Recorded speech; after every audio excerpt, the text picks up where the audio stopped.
안녕하세요. 슈르의 평생투자 슈르입니다. 계좌는 다들 괜찮으신가요? 요즘에 코스피, 코스닥 지수가 좀 많이 박살나고 있죠. 일단 173주차 계좌 먼저 확인을 해볼게요. 일단 저축은행 계좌 지난주랑 똑같고요. 한국 주식 지금까지 1억 300만 원 투자해서 현재 1억 3,016만 원 정도 되고, 지난주보다 제 계좌도 좀 많이 내렸고요. 그나마 코스피보다는 약간 선방을 해서 다행이라고 해야 되나? 어쨌든 전체적으로 전반적으로 좀 내려갔습니다. 해외 주식 계좌는 지금까지 800만 원 투자해서 현재 1293만 원 정도 되고, 오히려 지난주보다 약간 좀 올랐죠. 자산 배분 계좌는 지금까지 800만 원 투자해서 이제 986만 원 정도 되고, 지난주랑 거의 비슷하네요. 엑셀로 보면은 2018년 10월부터 투자를 시작해서 173주차까지 왔고요.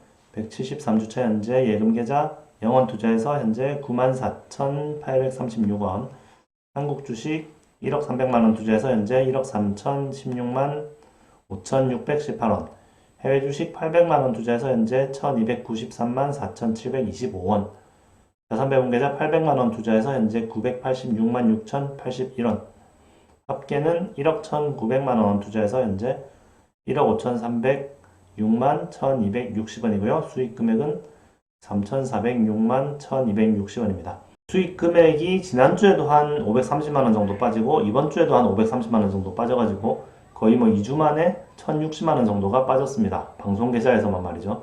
방송 외 계좌까지 하면 정말 좀 순식간에 상당한 금액이 많이 빠졌는데요.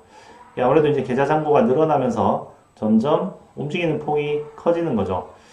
코스피 지수가 한 10% 정도 빠졌는데 상당히 좀 막 수천만 원씩 빠지니까 저는 사실은 근데 괜찮습니다. 왜냐면 조금씩 금액을 늘려왔기 때문에 이제 어느 정도 단련이 된 거죠.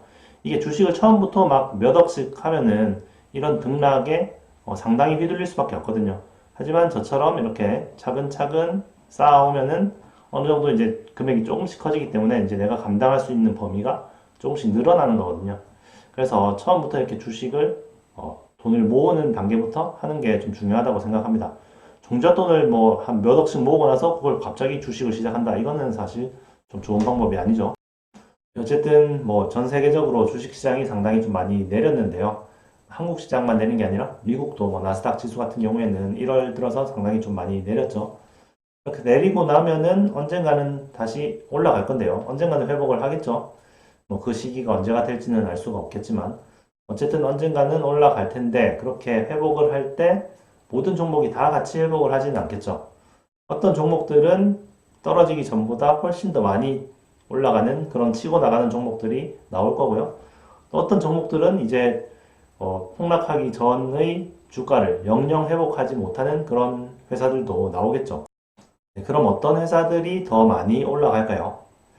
이제 기준금리가 올라가는 시기가 되었는데요. 한국은 벌써 3번이나 올렸고, 미국에도 이제 3월부터 올리기 시작을 할 건데요. 올라가는 건 거의 확실하죠.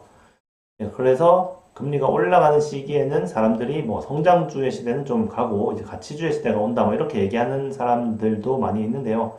사실 이게 좀 정확한 표현은 아닌 것 같아요. 제가 생각하기로는 이제 고평가주의 시대는 좀 가고, 저평가주의 시대가 온다, 이렇게 생각을 하는 게 좋을 것 같아요. 예, 어떤 사람들은 이제 성장주는 고평가주, 가치주는 저평가주, 이렇게 나누기도 하는데, 이건 사실은 좀 틀린 표현이죠.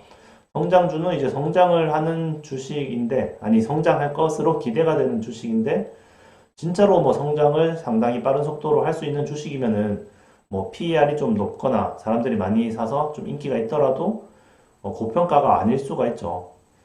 반면에 또 이제 PER이 낮고 사람들이 사지 않고 소외되어 있는 종목도 무조건 저평가주라고 할 수는 없겠죠. 앞으로 산업 전망이 어둡고 사양 산업이고 앞으로 이익 추정치가 계속 내려가고 이런 식이면은 아무리 PER, PBR 같은 게 낮아도 저평가라고 부를 수는 없겠죠. 그래서 단순히 금리가 오른다고 해서 무조건 저 PER, 저 PBR 주만 여러 개 사놓으면 오르겠지 이런 생각으로 투자를 하는 것도 상당히 좀 위험하죠. PER, PBR이 낮은 주식 중에서도 앞으로 성장성도 어느 정도 있고 꾸준히 그게 유지가 되는 그런 회사들을 골라야 될 거고요. 또 이제 PER이 높고 PBR이 높고 이렇다고 무조건 배제하지는 말고 뭐 기존에 좀 많이 올랐던 주식들 중에서도 뭐 더 사업이 잘 되면 훨씬 더 빠른 속도로 성장을 하면은 지금 어느 정도 PER이나 PBR이 높더라도 계속 더 빠른 속도로 이제 실적이 올라가면서 주가도 충분히 올라갈 수가 있겠죠. 네, 그래서 뭐 보통 저평가로 분류되는 뭐 건설주나 뭐 조선, 화학, 뭐 시멘트 뭐 이런 회사들을 사는 것도 괜찮지만 네, 저도 많이 사고 있고요. 그런 회사들에 더해서 이제 지금까지 많이 올랐던 뭐 성장주, 그러니까 뭐 2차 전지나 아니면 플랫폼 회사들, 뭐 미국 뭐 나스닥 기업들 그런 것 중에서도 뭐 앞으로도 꾸준히 성장을 많이 하는 그런 회사들은 뭐 지금 사는 것도 괜찮을 것 같아요. 그런 회사들이 최근에 조정을 많이 받기도 했잖아요.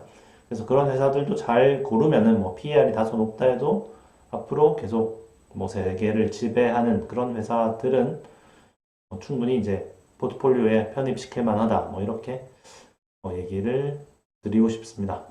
어쨌든 이번 주도 시청 감사드리고요. 또 다음 주에 뵙겠습니다. 감사합니다.